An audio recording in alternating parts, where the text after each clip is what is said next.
Greetings, programs! Welcome to episode 35, Why It Might Be Ethical to Mind Control People. In other news, I am back from a literal desert island, which predictably had no internet, which is why I disappeared for the last little while. Pictures of the aforementioned desert island on screen now. Okay, on to today's episode, and I have to issue a content warning. Nothing too incredibly terrible, but it might not be your cup of tea, so keep that in mind. So I shall be discussing compulsions, brainwashing, assassination, reparative therapy, that's a fun one, forced heterosexuality, and similar. This is going to be another one of those philosophical ones. Today we will touch on identity, transhumanism, ethics, and society. But as always, first we need to define our terms and what the hell we are talking about. When I'm talking about mind control, I'm talking about the full spread of ways to control someone's mind. From the as yet impossible things like direct mind editing, through to established real-world brainwashing techniques, down to outright coercion, which, incredibly, is also a form of mind control. We shall look at some hypothetical examples and some real-world ones, because as things stand, mind control exists, is a real thing, and is considered ethical by almost all governments around the world. So, what the hell am I talking about? Well, we've probably all read some sci-fi books, or seen some movies, where the hero was forced, sweating and straining, to do something that was very clearly against their will. That's movie logic. That's not what I'm talking about. No, that would not be mind control. That would be body control, or some strange but poorly implanted compulsion. In the real world, whether by space magic or by real brainwashing, the idea is not to give the target some form of compulsion that they can fight, but to change their desires, wants, and understanding of the world so that doing the thing seems like the right thing to do. If you want to brainwash someone to kill insert famous person here, you don't implant some bizarre compulsion to grab a gun and shoot them, letting them fight their arm like it was possessed. No, in the real world, you convince them that insert famous person here is really, really bad, and that killing them is a good idea, and that killing them is the only way to ensure that the good thing happens. For example, if the victim really, really cares about the state of the rainforest, then perhaps you show them evidence to the effect that person X is a bad person because they contribute significantly to the destruction of the rainforest. And if you systematically demonstrate the futility of their other options, the victim will be left with the entirely rational, if wrong, impression that killing the person is the only way to save the rainforest. For a memorable fictional example, look at the movie Total Recall. Rather than do some fancy mind control stuff, they simply made a personality that believed in the right things, and then stood back and let them act rationally, or at least rationally as far as they understood what was going on. Now, with real brainwashing victims, maybe, over time, the brainwashing wears off, and they default back to their original set of assumptions about how the world works, or something like it, and the people in it. Or maybe it does not, and simply, this is now how they see the world. It should be noted that this sort of thing happens to us, in the real world, constantly. In many cases, how we feel about topic X is a result of how we were told about it, and which facts about topic X we were told. Once the framework is set up, in most cases, any new information will be fit by us into that framework in such a way as to preserve our existing view of it. Once you have learned enough about famous person here to have made up your mind that they are a bad person, any new information will be seen through the lens or bias of they are a bad person, and will either not change that impression or will even reinforce it. This, as discussed in a previous episode, is known as confirmation bias, or the mother of all biases. As a small aside, this is the sort of thing that we do to ourselves constantly. we make little bubbles of constant feedback about topic X, essentially brainwashing ourselves, and no wonder. Topic X becomes the most important thing in our world. All our Facebook friends agree, and we are constantly bombarded with images and discussions that tell us that topic X is very important. Commonly, this is called an echo chamber, but functionally, it's us brainwashing ourselves. And it's demonstrated by any number of videos about people radicalizing themselves, usually to the alt-right, and then they de-radicalize themselves, usually by changing or examining the media that they consume or subscribe to, and they will tell you this themselves. And get suspicious of something. Do a little digging, and then start to change what media they consume, what it is that they wash their brains up. Anyway, now, back to the topic. So, that's brainwashing. Or at least, brainwashing in the real world. What else is there? Well, there's coercion. When someone uses force, or the threat of force, to convince you to do whatever. And over time, your mind may start to go along with it, especially if you are young, or traumatized, or if the bad person goes out of their way to foster it, often called the Stockholm Syndrome. See footnote number 1 for details about Stockholm Syndrome. You may have heard of it. Are there any others? No, not really. Any list of mind control techniques will have several more options, but these are all blends of either coercion, persuasion, or information control as described above. Here is one example, footnote number 2, convenient list of mind control techniques. Okay, so what is it that I am talking about here? Well, there's one that's not on the list, because we don't yet have the technology. Physical mind alteration, brain reprogramming. Whether it be understanding the software of the mind to the degree that we can reprogram it like a computer, or using nanites to change the connections in the brain to thus alter memories and personality, or whatever cool machine we end up coming up with. While this tech does not exist, there is nothing in physics or biology preventing its eventual existence. No threats, no persuasion, no propaganda, just bzzzt, and now you think differently. See Total Recall, the old movie, for details. Okay, so let's say this technology exists. It's been invented, the bugs are worked out, and now we can put you in a chair, buzz you for a minute, and now you're different. Is that ethical? You're confused now, because this is the most obvious answer ever. No, right? Well, that's not correct, because we do this sort of thing constantly, yes, here in the real world. Oh sure, we don't zap your brain and generally be weird at you, but we do mind control people daily. It's called PRISM, or therapy. What's that, imaginary interviewer? Have I just lost my mind? Why no. Answer me this. What is the point of sending a person to jail? Well, if you've seen my previous vid, the answer is several reasons. But the main focus is to change that person such that they don't do the bad thing again. Whether this be a nice Scandinavian prison or a US supermax, the whole point is that when you get out, you don't do the things anymore. And, on a basic level, the same goes for therapy. If you are bopping along living your life just fine, thinking that you're Napoleon Bonaparte, but otherwise coping, you're not causing problems, and then you probably don't need the therapy or the forced treatment unless something changes. But if you are not coping, if you are not holding it together, or if you are violent, then you get treatment of one form or another until you are capable of coping, or stop being violent.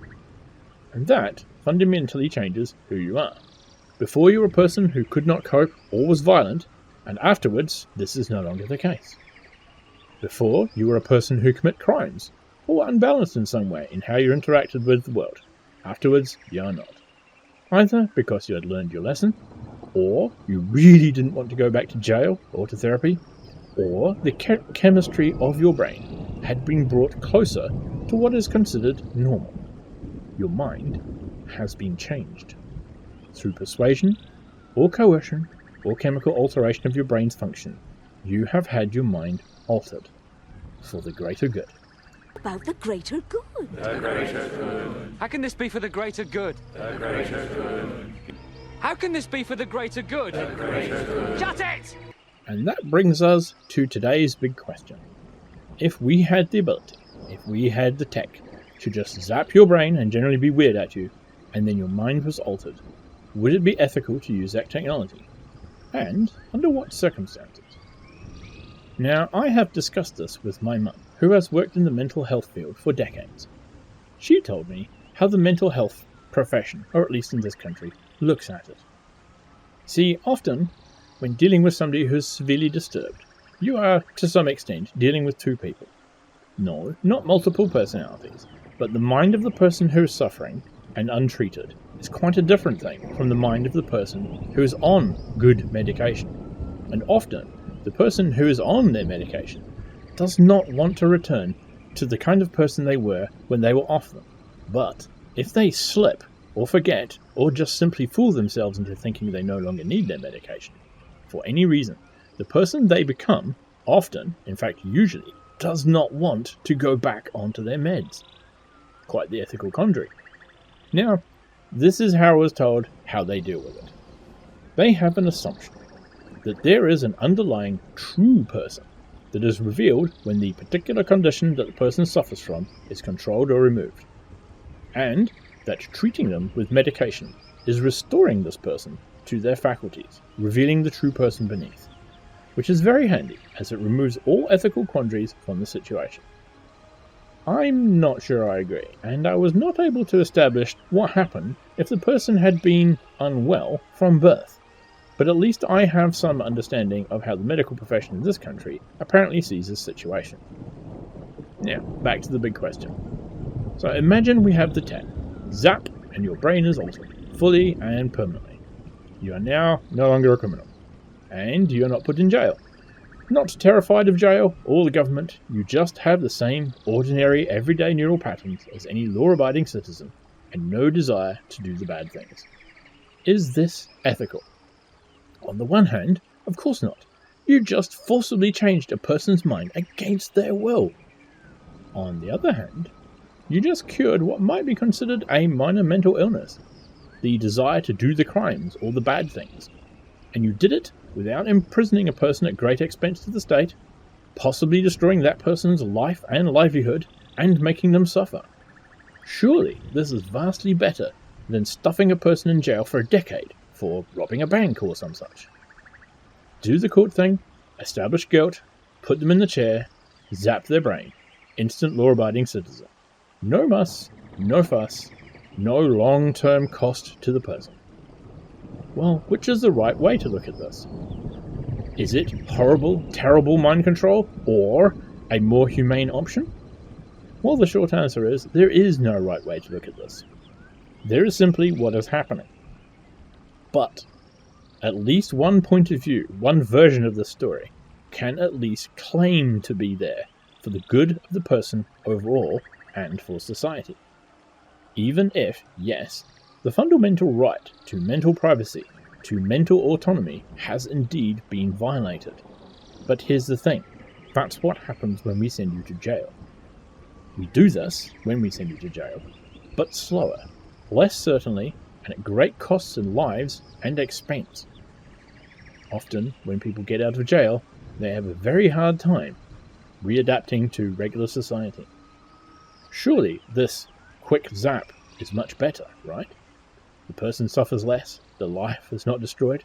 They return to society as a law-abiding citizen, having only been gone, say, an hour or two, and they no longer suffer the pangs of perhaps being drawn to commit those crimes, whatever they were. Can you see it? The obvious abuse, the obvious next step? Who else suffers in society? Who could be cured this way if we had tech like this? What about gay people? What about trans people? What about really mentally divergent people who are not classed as mentally unwell?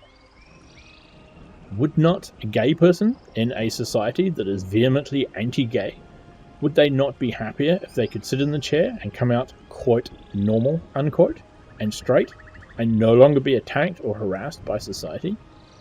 After all, that's a function of how the brain's constructed, and we have the technology to change that now.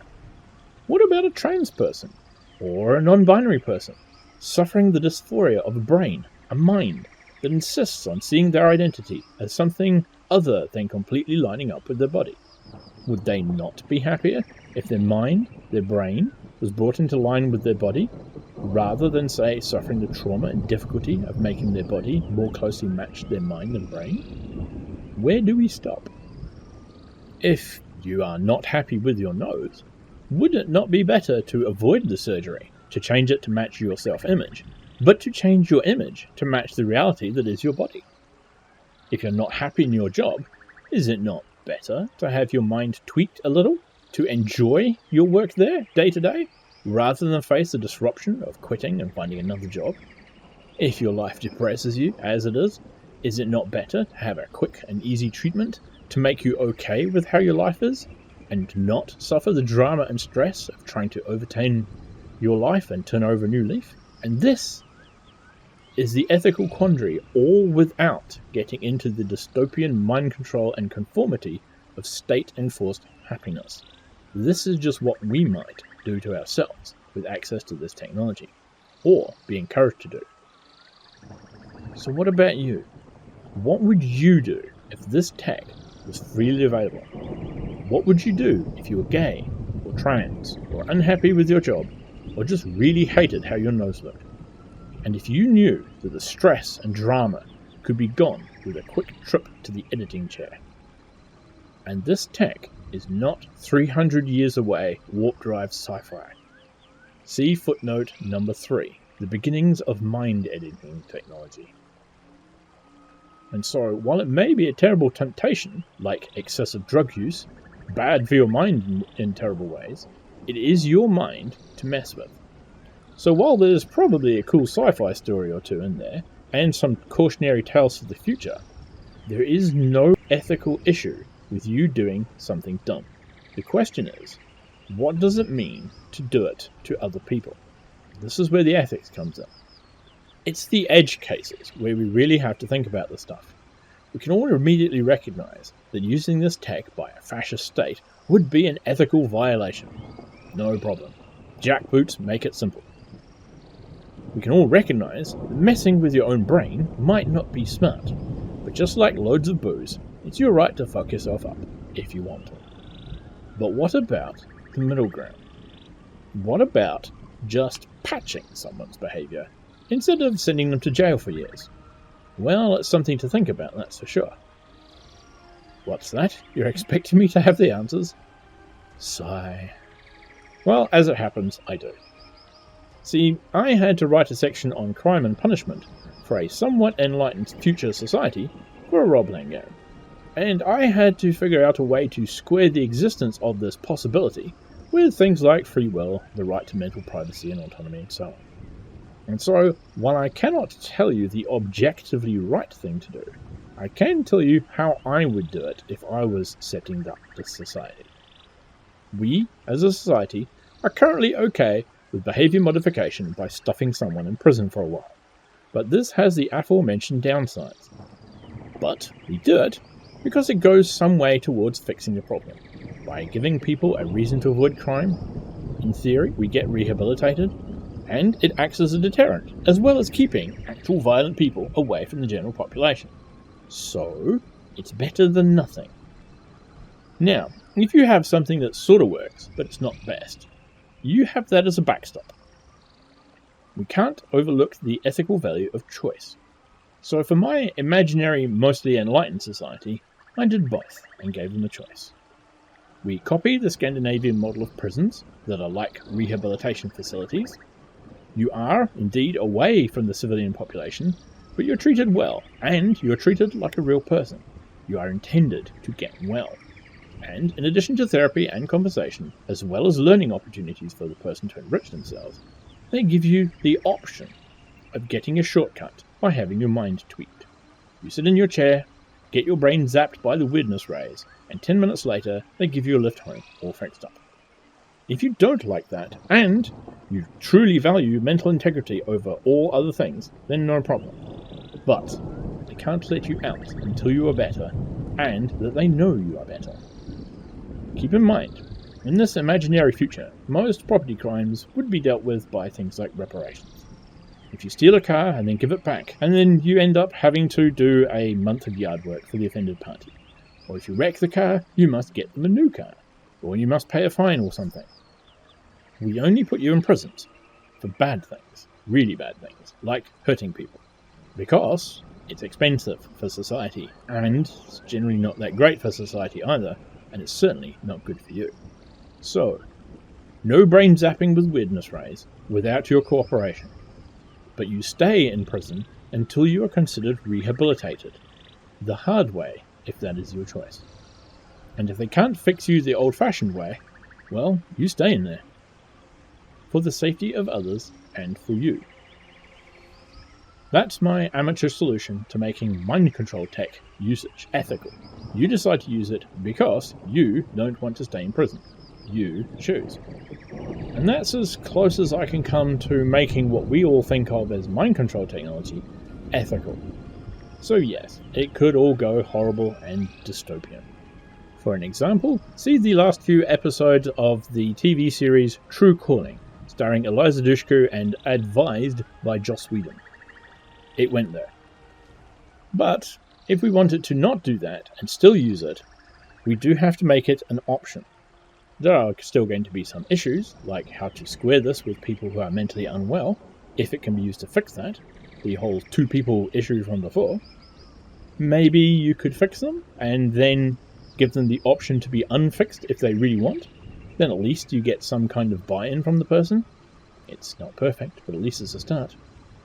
So, can mind control be ethical? Yes, it can. But, like any powerful tool, it has the potential to go horribly wrong. Though, once it's been around for a while, and we have built up a good culture around it, taking it all very seriously, and making it all absolutely voluntary, we should be okay. Fingers crossed. That's all for this episode. Bye for now.